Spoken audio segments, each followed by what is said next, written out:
नमस्कार दोस्तों, थंगल क्लासेज में आपका स्वागत है। मैं हूं अमन और आज हम लोग भूगोल से जुड़े हुए महत्वपूर्ण प्रश्नों की व्याख्या करेंगे।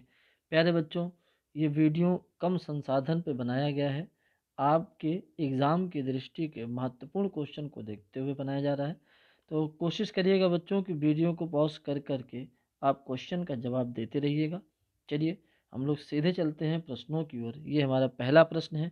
प्रश्न है बच्चों पहला, निम्नलिखित में से ऐसी नदी जो सिंधु नदी की सहायक नदी नहीं है वो कौन सी है? सवाल फिर से सुन लीजिए।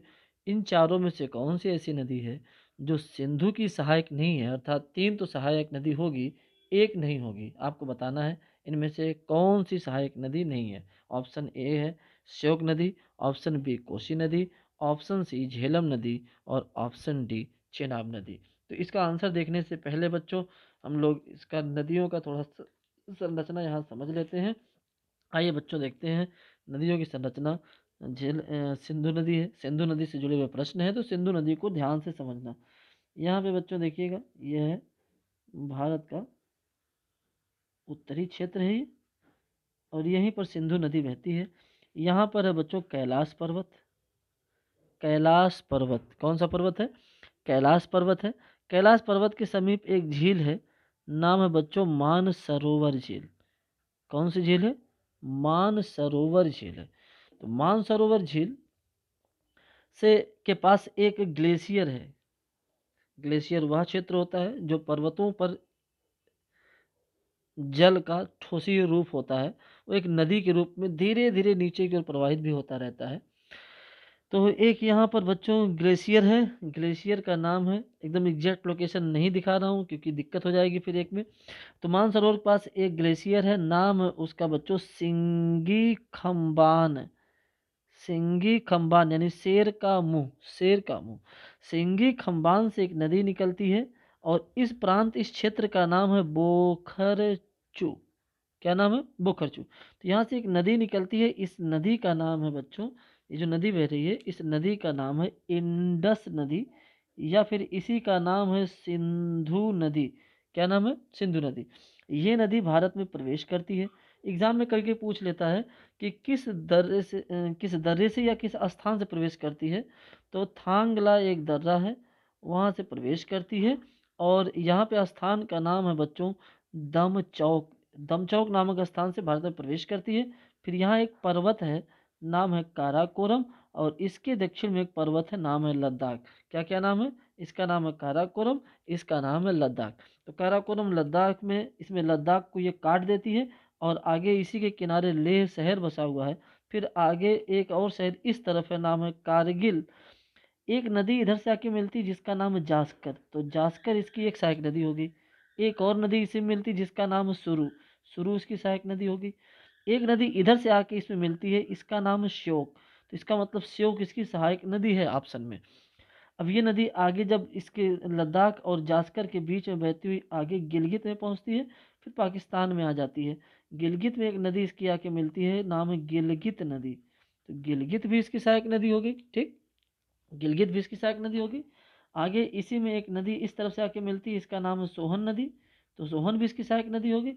इधर से एक नदी आके मिलती है काबुल, तो काबुल भी सहायक नदी होगी। एक खुर्रम मिलती है, तो खुर्रम भी। ये सब नदियां सुलेमान पहाड़ी से आती हैं, सुलेमान पहाड़ी से आके मिलती हैं। तो ये सारी नदियां इधर से देखिएगा, एक नदी है झेलम, एक है रावी, सॉरी चेनाब, एक है रावी, एक ब्यास है और एक इधर से आती है सतलज। ये सभी इसकी सहायक नदियां हैं। तो चेनाब झेलम तो सहायक नदी है, पर कोसी इसकी सहायक नदी नहीं है, ये हमारा आंसर है। तो एक बार देख लेते हैं कोसी नदी फिर कहाँ बहती है। कोसी नदी भागीरथी और अलकनंदा दो धाराओं के मिलने से गंगा नदी बनती है, और गंगा नदी उत्तर प्रदेश में आती है, फिर बिहार में जाती है। तो बिहार में इसी में आके ध्यान दीजिएगा, माउंट एवरेस्ट के पास से एक नदी आती है, अरुण नदी नाम है, नेपाल में इसको अरुण कहते हैं। और 7 नदियां एक साथ आती हैं, इनको सप्तकोशी कहते हैं। और यही नदी आके बिहार में बहती हुई आके भागलपुर, भागलपुर में गंगा नदी मिल जाती है, और गंगा नदी मिलने वाली इस नदी का नाम हो जाता है कोसी नदी।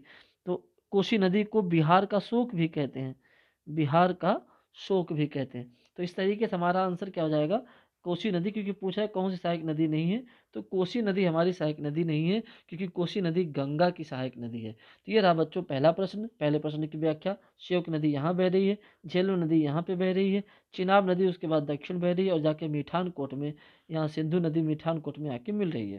तो इस तरीके से हमारा आंसर क्या हो गया, आंसर बी हो गया। अगर आपका आंसर सही था तो बेहतर है, नहीं है तो व्याख्या देख के आपको सीख लेनी चाहिए। दूसरा प्रश्न है बच्चों, ध्यान से प्रश्न को देखिएगा, समझिएगा और फिर जवाब दीजिएगा। प्रश्न है, निम्न में से कौन सी नदी अमरकंटक पठार से नहीं निकलती है? निम्नलिखित में से कौन सी नदी अमरकंटक पठार से नहीं निकलती? अमरकंटक को एक पहाड़ी के रूप में भी जाना जाता है। अमरकंटक एमपी में है बच्चों। अमरकंटक कहाँ पर है? एमपी में है। तो इसका चलिए व्याख्या देखते हैं। सवाल क्या था, निम्न में से कौन सी नदी अमरकंटक पठार से नहीं निकलती? पहला ऑप्शन है गोदावरी, दूसरा नर्मदा, तीसरा तवी और चौथा सोन नदी। तो इन नदियों को देखने से पहले इन चारों का लोकेशन देख लेते हैं, आंसर अपने आप क्लियर हो जाएगा। तो एक पर्वत है बच्चों विंध्य पर्वत, एक पर्वत है विंध्य और एक पर्वत है सतपुड़ा। एक है विंध्य, यानी ये है विंध्य और ये है सतपुड़ा। विंध्य और सतपुड़ा नदी में पर्वत है। ये पर्वत जहाँ जाके आपस में मिलते हैं उस क्षेत्र को कहा जाता है मैकाल पर्वत। क्या कहते हैं? मैकाल पर्वत। तो मैकाल पर्वत की एक ऊंची चोटी है, मैकाल पर्वत की एक ऊंची चोटी है जिसका नाम है अमरकंटक। तो अमरकंटक एक पठार के रूप में भी है। अमरकंटक के इस तरफ सिंघावा से एक नदी इधर जाती है, इसका नाम है महानदी। तो महानदी ऑप्शन में है नहीं। एक नदी इधर जाती है, इसका नाम है सोन नदी। तो सोन नदी जो है अमरकंटक पठार से निकल रही है, यानी ये तो हमारा सही है। पूछ रहा है कि नहीं निकलती है, तो नहीं वाला का आंसर देना हमको। एक नदी बिंद और सतपुड़ा के बीच भ्रंश घाटी से होकर इधर बहती है, इस नदी का नाम है नर्मदा नदी। नर्मदा नदी अमरकंटक से निकल रही है, एमपी में बह रही है, सतपुड़ा और बिंद के बीच में बह रही है और जाके खंभात की खाड़ी में गिरती है। जहाँ खंभात की खाड़ी में गिरती है उस जिले का नाम है भड़ौच जिला। यहीं पर बच्चों डैम बनाया गया है, सरदार सरोवर डैम, और यहीं पर सरदार पटेल की मूर्ति लगाई गई है। एक नदी नीचे की ओर आती है बच्चों, इसका नाम है वैनगंगा। और एक नदी और निकलती है पेंच नाम से, वो भी इसी में आके मिलती है। ठीक, एक नदी और निकलती है आके इसी नर्मदा मिलती है, इसका नाम है तवी नदी या तवा नदी। तो देखिए तवा भी हो गई, सोन भी हो गई, नर्मदा भी हो गई, ये सब अमरकंटक से निकल रही है बच्चों। लेकिन एक नदी है गोदावरी जो अमरकंटक से नहीं निकल रही है, क्योंकि इस सतपुड़ा के बाद है एक पर्वत जिसका नाम अजंता, और फिर दक्षिण भारत में एक पर्वत दक्षिण की ओर मुड़ा हुआ इस तरीके से, इसका नाम है पश्चिमी घाट। पश्चिमी घाट में महाराष्ट्र के क्षेत्र में कुछ पहाड़ियां हैं जिनका नाम है त्रयंबक। त्रयंबक जगह का नाम है नासिक जिला। तो त्रयंबक से एक नदी निकलती है जो पहले महाराष्ट्र में बहती है, फिर महाराष्ट्र और तेलंगाना के बीच सीमा रेखा बनाते हुए तेलंगाना प्रवेश करती है, फिर बॉर्डर के सहारे आगे आंध्र प्रदेश में जाके कृष्णा के पास डेल्टा बनाती है और इसके समूह यानी सामूहिक डेल्टा को केजी डेल्टा के नाम से जाना जाता है। किस नाम से जाना जाता है? केजी डेल्टा के नाम से जाना जाता है। तो इसकी कई सारी सहायक नदियां हैं। वेन गंगा भी आके मिलती है, इसमें एक पेन गंगा मिलती है, पेन गंगा में एक वर्धा मिलती है और सब सामूहिक रूप से प्राणहिता कहलाती हैं। और एक इंद्रावती इधर से आती है, इंद्रावती। और एक और नदी है सबरी नदी, सबरी भी इसी में आके मिलती है। इसी में एक नदी मिलती है वरना, पूर्णा, मंजरा, मजीरा, मूसी। बहुत सारी सहायक नदियां इसकी हैं। तो ये गोदावरी जो है देखिएगा, ये इसका अमरकंटक से कोई लेना देना नहीं है। इस नदी का अमरकंटक से कोई लेना देना नहीं है। तो हमारा आंसर क्या हो जाएगा बच्चों? गोदावरी हो जाएगा। आइए तीसरे प्रश्न की ओर चलते हैं। तीसरा प्रश्न आपके सामने है, सोच समझ के बच्चों प्रश्न का जवाब दीजिएगा। सवाल यह है कि रुद्रप्रयाग निम्नलिखित में से किस नदियों के संगम पर है?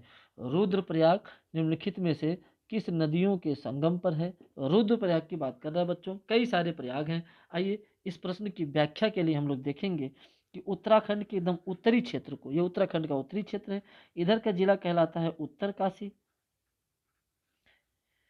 ये वाला जिला कहलाता है चमोली जिला, और ये वाला जिला कहलाता है पिथौरागढ़।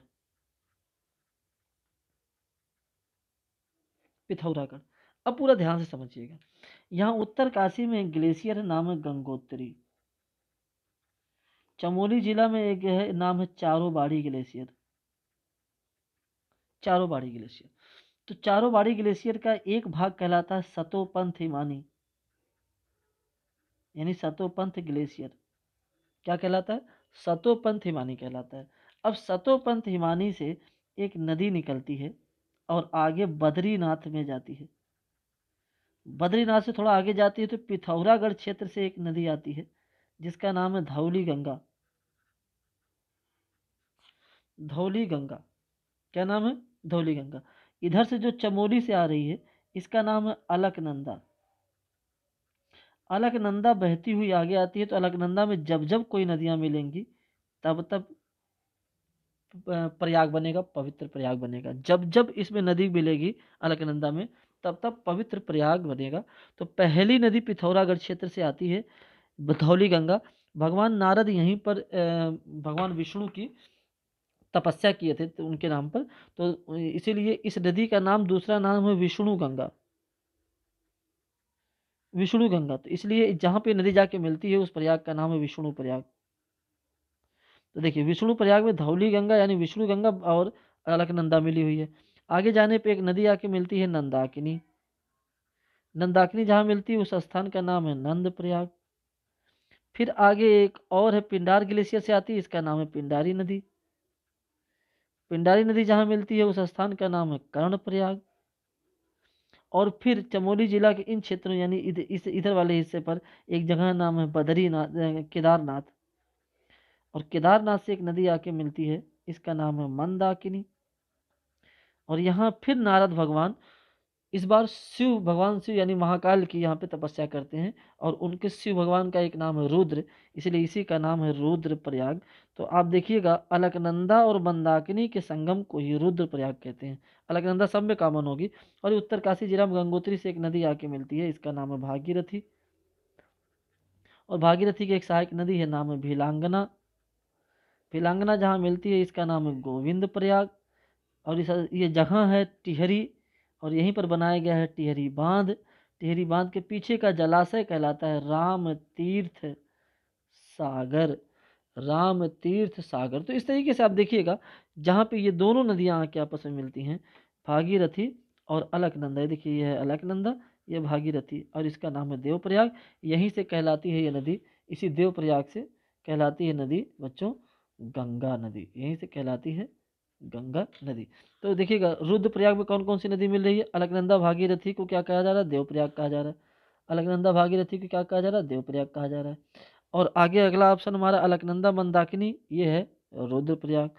फिर है आगे भागीरथी मंदाकिनी। भागीरथी में मंदाकिनी मिलती ही नहीं है, भागीरथी भिलांगना मिलती है, तो उसको कहते हैं गोविंद प्रयाग। तो रुद्रप्रयाग जो है वो कहाँ, कौन कौन मिले? अलकनंदा और मंदाकिनी। तुम्हारा आंसर कौन सा हो जाएगा? बी आंसर हमारा सही हो जाएगा। चलिए बच्चों अगले प्रश्न की ओर चलते हैं। क्वेश्चन व्याख्या जिसका जो बच्चों अच्छा बहुत ज़्यादा लगे, दोबारा देखने का मन करे तो आप देख सकते हैं, उसको बार बार देखते रहिए। अगला प्रश्न है, चौथा प्रश्न हम लोगों का, और प्रश्न है नदी जो भ्रंश घाटी से होकर बहती है। नदी जो भ्रंश घाटी से होकर बहती है। भ्रंश घाटी है क्या बच्चों? भ्रंश घाटी को पहले समझिए। मान लीजिए एक चट्टान है, एक प्रेशर नीचे की ओर कार्य किया, या फिर यहाँ से दबाव हट गया तो ये टुकड़ा नीचे जाने लगेगा। यहाँ से क्रैक होकर अगर ये नीचे जाएगा तो ये चट्टान जो होगा कमजोर होने लगेगा, ये मेंटल में धीरे धीरे दबने लगेगा, तो एक जगह से और क्रैक हो जाएगा और ये धीरे धीरे नीचे की ओर शिफ्ट होगा। इसके नीचे शिफ्ट होने से एक विपरीत दिशा में बल कार्य करेगा, क्योंकि मेंटल को ऊपर भेजेगा, जिसके कारण ये दोनों किनारा भी ऊपर उठ जाएगा। तो कुछ देर बाद या कुछ दिन बाद संरचना कुछ ऐसी हो जाएगी, ऐसी हो जाएगी। तो दो पर्वत बन जाएंगे, बीच में नीचे घाटी बन जाएगी। तो नीचे जमीन की धंसी हुई घाटी को भ्रंश घाटी यानी फंसी हुई घाटी को भ्रंश घाटी कहते हैं। अब देखते हैं कौन कौन सी नदी भ्रंश घाटी से होकर बहती है। दो पर्वत ब्लॉक पर्वत, देखिए ये दोनों पर्वतों को ब्लॉक कहते हैं और बीच वाले भाग को भ्रंश घाटी कहते हैं। तो हमने अभी पर्वत एक पढ़ाया था विंध्य, और एक पर्वत पढ़ाए थे सतपुड़ा, और इसी के दक्षिण में एक और है, नाम है इसका अजंता। ठीक।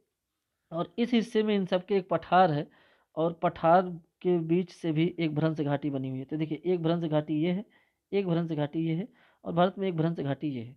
इन तीनों भ्रंश घाटियों से नाम देख लीजिए, यह है विंध्य, यह है सतपुड़ा, और ये है अजंता, और ये छोटा नागपुर का पठार।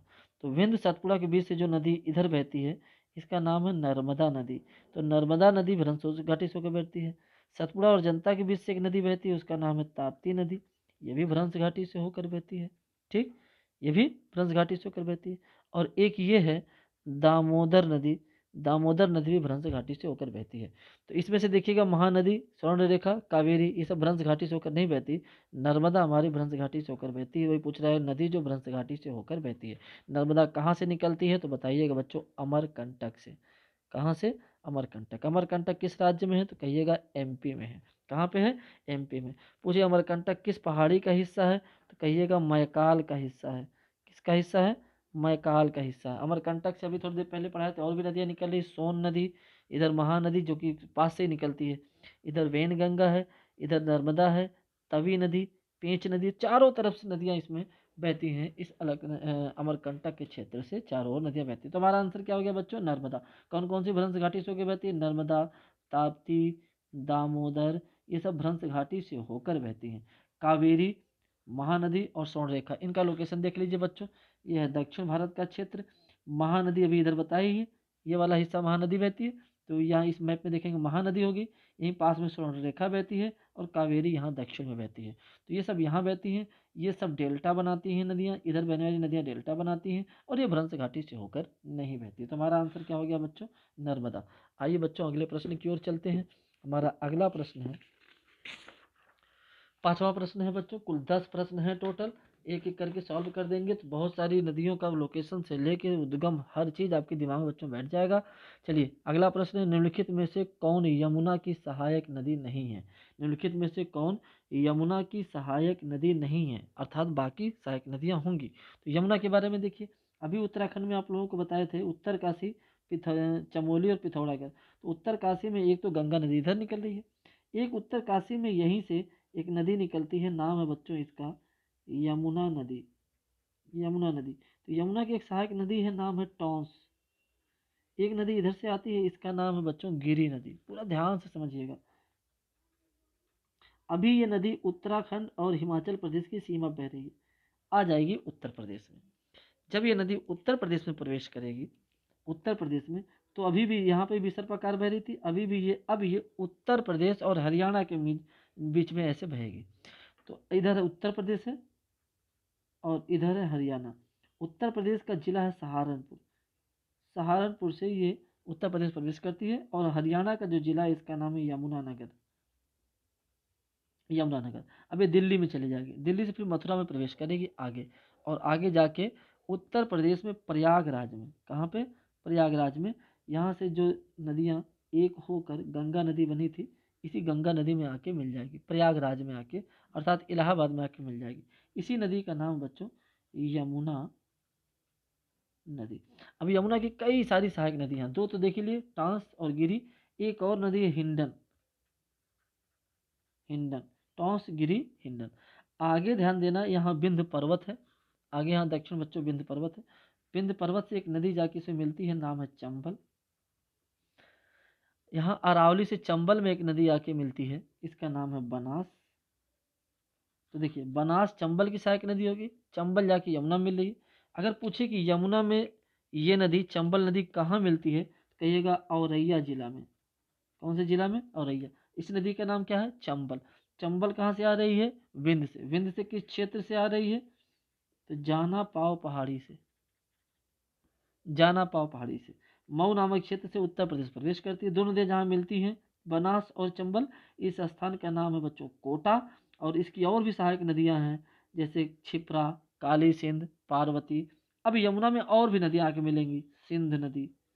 ध्यान देना, ये सिंध है और वो सिंधु नदी थी। यहाँ पे एक और मिलेगी बेतवा, फिर एक मिलेगी केन। ठीक, तो अभी देखिए इसमें ऑप्शन में, अब अगर हम लोग देखें तो बेतवा, केन, चंबल, ये तो सहायक नदी हो गई। राम गंगा कह रहा है, दरअसल जो गंगा भी आप यहाँ पढ़ रहे थे, यहाँ उत्तराखंड से ही नैनीताल के क्षेत्र से एक नदी आके कन्नौज में मिलेगी उत्तर प्रदेश में। इसी नदी का नाम है रामगंगा। तो आपको स्पष्ट दिख रहा है कि रामगंगा गंगा की सहायक नदी है, ना कि जमुना की सहायक नदी है। और रामगंगा से जुड़ी हुई कई सारे सवाल होते हैं। उत्तराखंड में रामगंगा एक नेशनल पार्क से होकर बहती है, आपको बताना ये कौन सा नेशनल पार्क है। ऑप्शन में आप लोग जाके बताइएगा कि ये कौन सी नेशनल पार्क है, और यही देश का पहला नेशनल पार्क भी था। तो नेशनल पार्क कौन सा, रामगंगा नदी पर जो है ये आके कन्नौज में गंगा से मिलती है। तो हमारा प्रश्न कौन सा हो गया बच्चों, डी हो गया। कौन सा हो गया, डी हो गया। चलिए अगले प्रश्न की ओर चलते हैं। बहुत ही महत्वपूर्ण प्रश्न है बच्चों, ये सब सब एग्जाम में पूछे गए हैं और इससे जुड़ी हुई व्याख्या भी आपके प्रश्न को बनाएगी, प्रश्न को सॉल्व करेगी। अगला प्रश्न बच्चों बहुत ही ज्यादा महत्वपूर्ण प्रश्न है ये, एकदम ढंग से देखिए। निम्नलिखित में से कौन सी नदी अरावली पर्वतमाला से निकलती है? कौन सी नदी अरावली पर्वतमाला से निकलती है? अभी थोड़ी देर पहले पढ़ाए थे, बनास नदी, याद आया ना, एक नदी बनास पढ़ाए थे, ये है अरावली। ये है अरावली। अरावली दिल्ली में, दिल्ली रिज से राजस्थान, हरियाणा राजस्थान होते हुए गुजरात में पालनपुर तक है, पालनपुर तक फैली हुई। इसका एक हिस्सा इधर निकला हुआ है, इसी को कहा जाता है आबू पहाड़ी। आबू पहाड़ी की एक ऊंची चोटी है, नाम है गुरु शिखर। क्या नाम है, गुरु शिखर। गुरु शिखर, क्या नाम है, गुरु शिखर। और इसके दक्षिण में एक पर्वत है यहाँ पर और उसका नाम है विंध्य। अब ध्यान समझिएगा, अरावली से एक नदी इधर जाती है बनास, अरावली से एक नदी इधर आती है, नाम है लूनी। अरावली से एक नदी इधर आती है जिसका नाम है जवाई। अरावली से एक नदी इधर आती है, इसका नाम है पश्चिमी बनास। अरावली से एक नदी इधर आती है, नाम है साबरमती। तो अरावली से लूनी, जवाई, पश्चिमी बनास, बनास, साबरमती आती है। इसमें कई सारी नदियां हैं, माही, चंबल, लूनी। देखिए चंबल इधर से जा रही है, माही भी इसी में से निकल रही है, ठीक। घग्गर नदी जो है, घग्गर नदी इससे नहीं निकलती, यहाँ से इधर से आके बह के इधर चली जाती है। तो निम्नलिखित में से कौन सी नदी अरावली पर्वतमाला से निकलती है? उससे साफ दिख रहा है कि लूनी नदी जो है वो अरावली पर्वतमाला से निकलती है। जहाँ से निकलती है वहाँ पे उस स्थान का नाम, जहाँ से निकलती है वहाँ पे उस स्थान का नाम है अजमेर। अजमेर के क्षेत्र से निकलती है। पूछेगा एग्जाम में कि लूनी नदी जो है वह कहाँ जाके विलीन होती है, तो देखिए खंभात की एक खाड़ी है, लेकिन ये खंभात की खाड़ी में विलीन नहीं होती। उससे पहले ही गुजरात के एक दलदली भूमि है जिसका नाम है कच्छ का रण। तो कच्छ के रण में जाके ये विलीन हो जाती है। ये नदी अपने साथ बहुत सारे लवणीय पदार्थ को लाती है जिसके कारण इस भूमि को सफ़ेद कर देती है और इसे सफ़ेद मरुस्थल कहा जाता है। यही नदी भारत में बहुत ज़्यादा नमक उत्पादन का कार्य करती है, बहुत ज़्यादा नमक उत्पादित करवाती है। तो इस तरीके से बच्चों देखिएगा हमारा जो आंसर हो गया वो क्या हो गया, लूनी नदी हो गया। चलिए अगले प्रश्न की ओर चलते हैं बच्चों, बहुत ही महत्वपूर्ण प्रश्न है। निम्नलिखित में से कौन सी नदी, ध्यान से देखिएगा, हाँ, निम्नलिखित में से कौन सी नदी 3 बार 2 धाराओं में विभक्त हो जाती है और कुछ मील आगे चलकर पुनः मिल जाती है?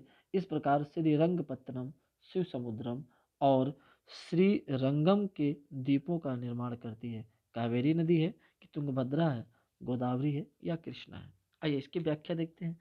यह है भारत का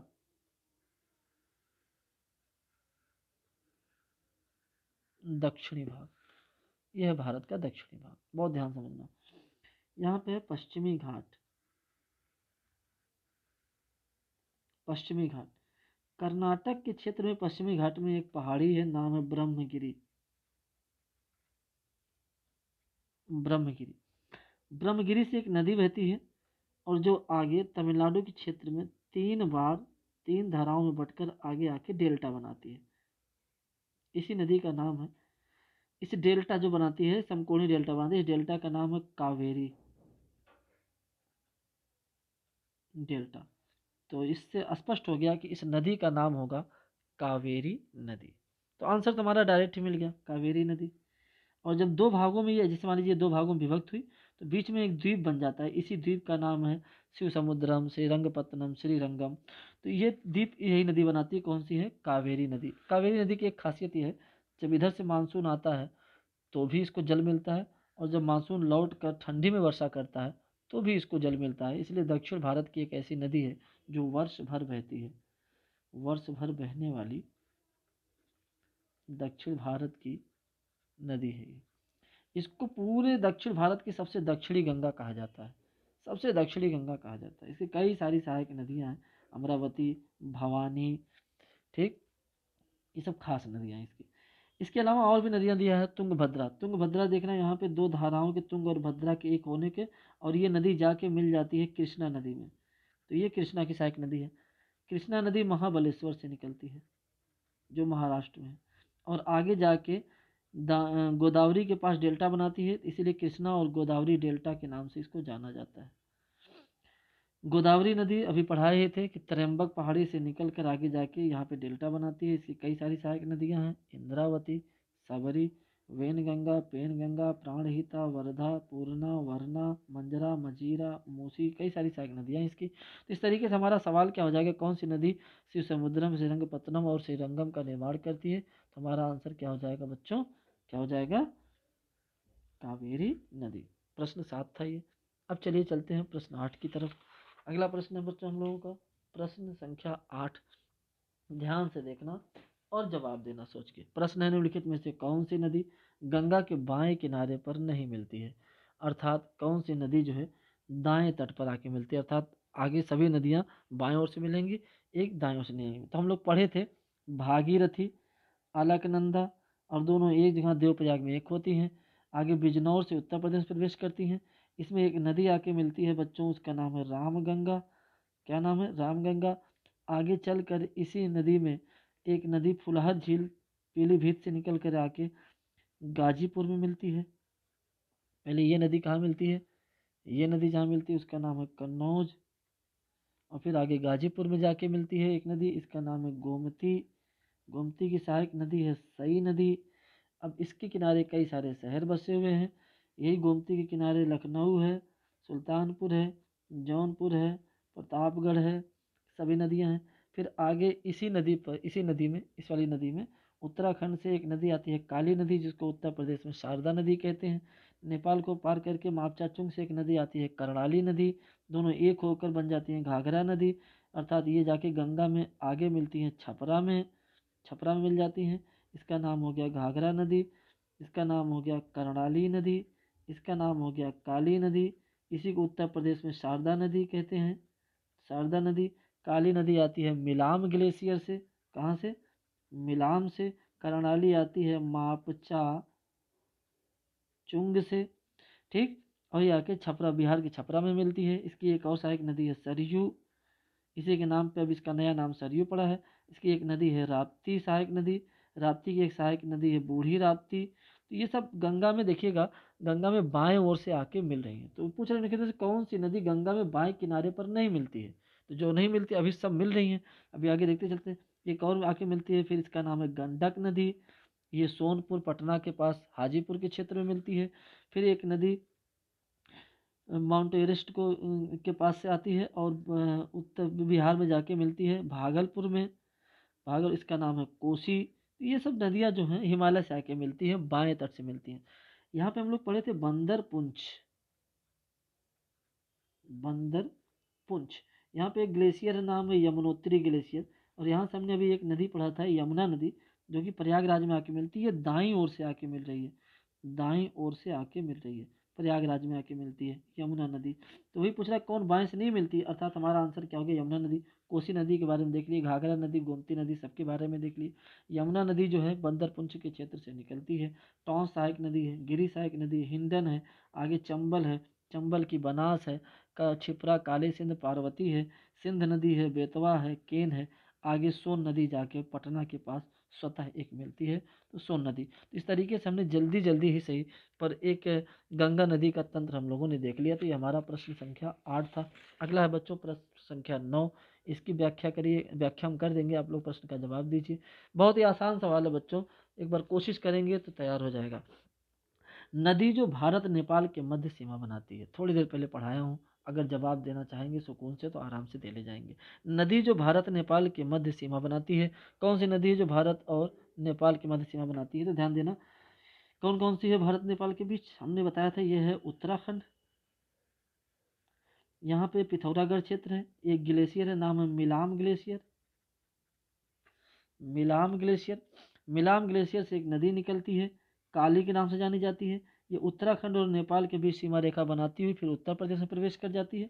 शुरू में इसका नाम है काली नदी, काली नदी के नाम से सीमा रेखा नेपाल के और उत्तराखंड के बीच में बनाती है। आगे चल के इसी का नाम हो गया शारदा नदी।